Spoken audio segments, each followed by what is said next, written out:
Hey, welcome back to Mikey Eineliner OS UP Data 8 years. Here's venture capital firm EQAQ has committed $3 million to support the launch of a new AI-powered digital bank in Iraq, led by Iraqi American finance executive Hussein Karagoli. The investment is part of a $15 million funding round aimed at developing the country's first fully digital banking platform.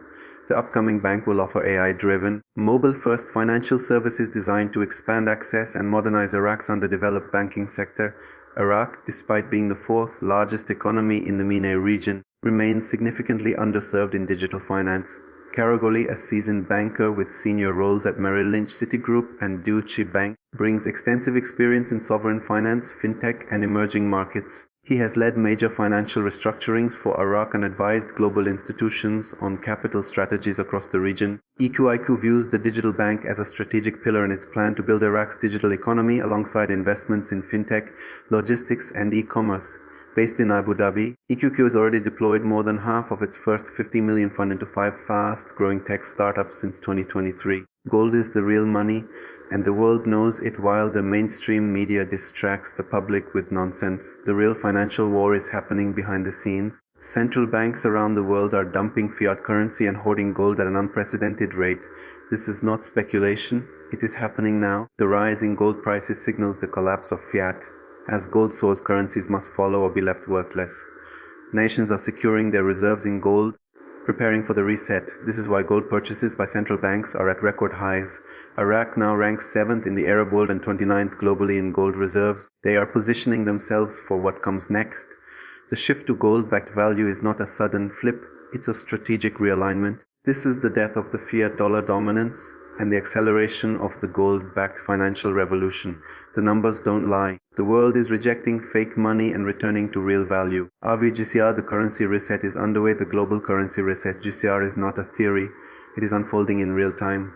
The true switch for currency revaluation is gold's rise, not a sudden overnight event. Gold prices dictate the stability of currency values. Fiat cannot survive in a world returning to real money. Nations preparing for the reset are securing gold, moving away from dollar dependency. This is not speculation. The dominoes are already falling. The moment fiat collapses, those holding real assets, gold, silver, commodities, will be the new financial elite. The Federal Reserve is out of time. Fiat money is dying, and the shift to hard assets is unstoppable. Trump and the future of money, the financial landscape is shifting, and powerful forces are driving this transition. Trump has long understood the importance of sound money. His administration explored bringing back the gold standard, and with fiat crumbling, that vision is closer than ever. Elon Musk is spearheading the next evolution of financial independence. With cryptocurrency, decentralized banking, and real asset-backed systems, the monopoly of central banks is being shattered. Blockchain technology is revolutionizing finance, making it impossible for governments to manipulate currencies like they did with fiat. The old system was built on deception. The new system will be built on accountability, transparency, and real value. The era of central bank slavery is over. What happens next? Prepare for the financial revolution. The collapse of the fiat system is not a possibility. It is a certainty. The only question is, are you prepared? Gold will continue to rise, surpassing historic highs. The dollar will weaken as nations shift to gold-backed systems. Central banks will lose power as decentralized finance takes over. Those who rely on fiat will be left behind. Those holding gold and silver will thrive. The old system is dying. The new financial order is already being built. Evaels TH Agirian Sepiparo Velti and over ites oil and remes and NIM Paritam Miten will it will be hetain TWO Dewise. Ali Shaddad Al Fares, a member of the Oil and Gas Committee, revealed that the Kurdistan region has agreed to hand over its oil and financial revenues to the federal government as part of agreements aimed at easing tensions between the two sides. He also confirmed that a high-level meeting will be held within the next 2 days between the central and regional governments. Al Fares explained during his appearance on the Free Talk program on Al Furat satellite channel that the regional government will hand over 120 billion dinars per month in non-oil revenues, in addition to handing over 230,000 barrels of oil per day to SOMO in exchange for paying employees' salaries.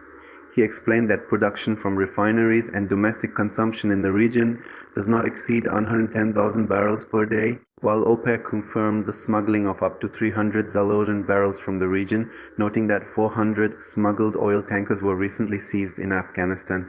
Al Faiz pointed out that the region has demanded that the government impose oil transport fees through the port of Sian. which passes through its territory, and that these points raise disputes with the federal government due to their conflict with the budget law, which the latter has rejected.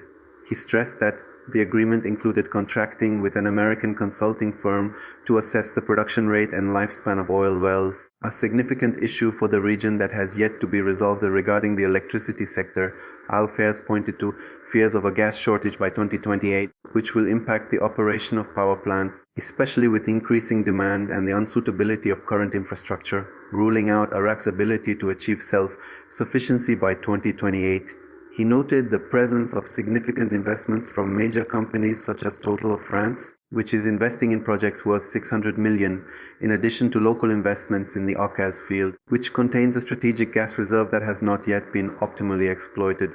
Al-Fayez added, there is significant overlap between the ministries of oil and electricity and the governorates, which hinders cooperation, stressing that Parliament intends to amend the Governorate law to grant local governments the authority to manage energy distribution and address disruptions. Regarding petroleum derivatives, Al-Fayez emphasized the success of the refining sector, which has achieved self-sufficiency in kerosene and reduced the need for gasoline, while emphasizing the need to boost investment in this sector to achieve complete self-sufficiency. Budget Alaspio Iorite IB for THE Indy of TSS. I want to tell you it will be hilarious when these budget tables do finally become public, especially for 2025, and there is no new RV rate to be had. What will all these Intel gurus tell you then when this does not happen their way as they have preached now for months? Long laugh, lol, lol, lol. Idiocy strikes again.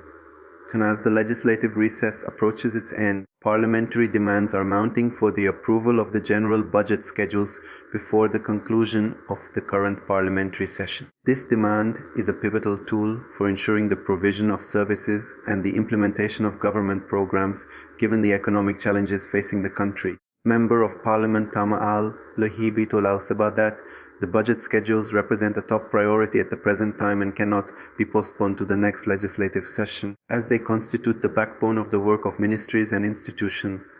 He warned that delaying them will lead to the disruption of service projects and the exacerbation of financial crises in the governorates.